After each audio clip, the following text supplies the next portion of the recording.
Bismillahirrahmanirrahim. Assalamualaikum warahmatullahi wabarakatuh. Sebenarnya kematian itu bagaimana sih meninggalnya? Kok bermacam-macam? Sudah diceritakan dalam Quran bahwa yang bernyawa itu pasti mati. Cuma cara kematian manusia itu berbeda-beda ya. Ada yang baca Quran terus meninggal, ada yang lagi sholat sujud meninggal, ada yang tabrakan, ada yang sakit. Nah, yang harus kita ketahui bahwa semua yang bernyawa pasti mati. Itu harus dihubungkan. Allah itu tidak pernah berbuat zalim pada hambanya. Itu harus dikunci dengan itu dulu. Karena kadang-kadang kalau orang itu bilang itu sudah takdirnya, ya itu sudah betul. Tetapi pada waktu meninggal, orang itu ngomong, ini khususnya orang muslim ya, ngomong itu dari Allah, itu keinginan Allah, itu kurang tepat. Karena orang yang selama ini Allah inginkan meninggalnya, itu yang harus kita ketahui, itu yaitu para nabi dan rasul. Itu harus diketahui. Kalau manusia selain nabi dan rasul, kematiannya sendiri itu diakibatkan dari perbuatannya yang setiap hari yang bisa menggiring ke dalam kebinasaan. Misalnya kecelakaan, ya umpamanya ada orang mengatakan seperti ini, itu takdir dari Allah kecelakaan, iya. Tetapi sebelumnya, sebelum orang itu kecelakaan, orang tersebut itu enggak sadar ya. Kalau umpamanya ya di jalan ugal-ugalan, umpamanya kalau dia dinasihati orang tuanya itu susah sekali ya, malah tambah marah. Umpamanya merasa bahwa dirinya itu paling kuat ya, seperti itu. Banyak kesembronoan manusia itu nanti menuju ke arah kematian. Misalnya ada orang duduk di halte terus ketabrak dan mati, ya itu ya sama aja, itu cara Allah memberitahukan kepada kita. Jadi kematian seseorang itu sebenarnya petunjuk bagi orang di sekitarnya, bagi orang yang hidup. Itu pelajaran ya.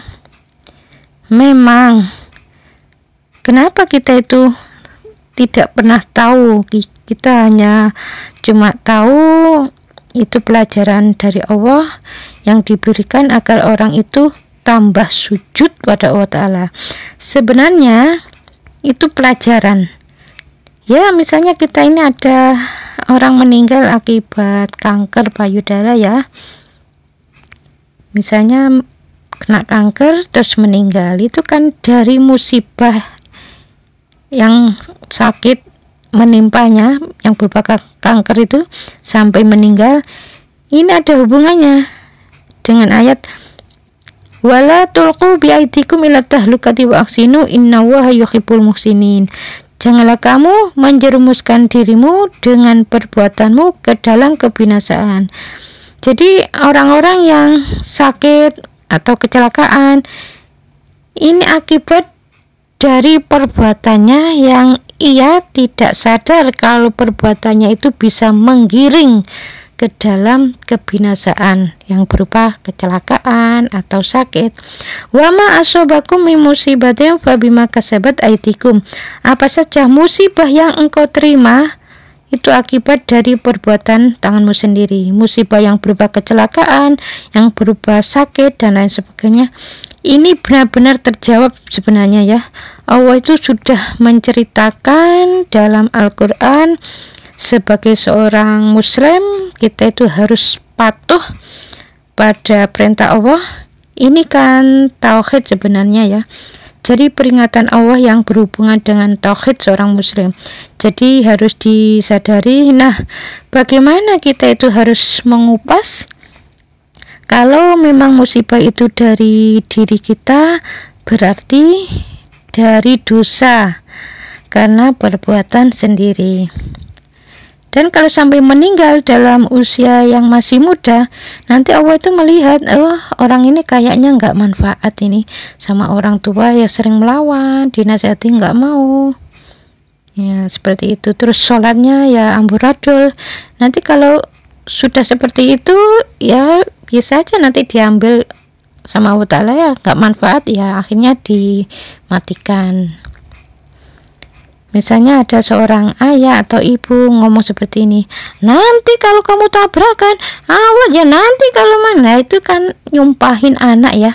Akhirnya benarlah sumpahnya orang tuanya itu diridhoi oleh Allah sehingga anaknya itu tabrakan. Nah, kalau umpamanya seperti omongan nyeletuk ringan ya, tapi ini jadi kenyataan, itu sebenarnya sumpah ya di hadapan Allah, tapi nggak sadar kalau itu terus menerus dilakukan ya bisa menggiring ke kematiannya. Misalnya ada seorang istri ya, suaminya itu sakit-sakitan, alah sakit terus, enak ya, sakit sembuh, ya paling-paling aku yang mati duluan. Nah itu kalau omong seperti itu sering dilakukan, belum secepatnya mohon ampun, itu bisa jadi kenyataan. Jadi suaminya yang sakit-sakitan ya malah sembuh, yang sehat tadi istrinya malah meninggal. Dan itu harus secepatnya mohon ampun. Kalau sudah tahu ilmunya jangan sering mengatakan seperti itu ya.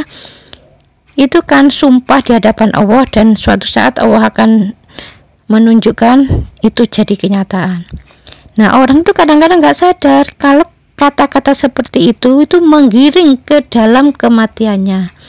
Makanya kalau ada orang mengatakan ini takdir dari Allah, iya benar, Allah menginginkan orang itu meninggal dalam keadaan kecelakaan. Enggak, Allah menginginkan hambanya itu mati dalam keadaan yang bagus, bukan kecelakaan, bukan sakit dan lain sebagainya. Jadi ayat wa ma asobakum min musibatin fa bima kasabat aydikum, ayat wala tulqu bi aydikum ila tahlukati wa ahsinu innallaha yuhibbul muhsinin. Jadi ayat-ayat dalam Al-Qur'an semuanya itu saling berkaitan, tidak ada yang terpisah-pisah. Itulah sebabnya kalau kamu menjerumuskan dirimu ke dalam kebinasaan, suatu saat akan meninggal dalam keadaan yang mengenaskan. Itulah sebabnya ayat berikutnya wa ahsinu. Kalau kamu nggak pingin mati dalam keadaan sakit, kalau kamu tidak kepingin mati dalam keadaan kecelakaan, wa ahsinu, berbuat baiklah terhadap orang tua sehingga kamu tidak kena kanker payudara. Berbuat baiklah dengan orang tua, dinasehati mau sehingga kamu tidak kecelakaan. Berbuat baiklah kamu patuh dengan aturan lalu lintas, jangan ugal-ugalan sehingga kamu tidak tabrakan dan lain sebagainya. Ya, mudah-mudahan video ini ada manfaatnya ya. Assalamualaikum warahmatullahi wabarakatuh.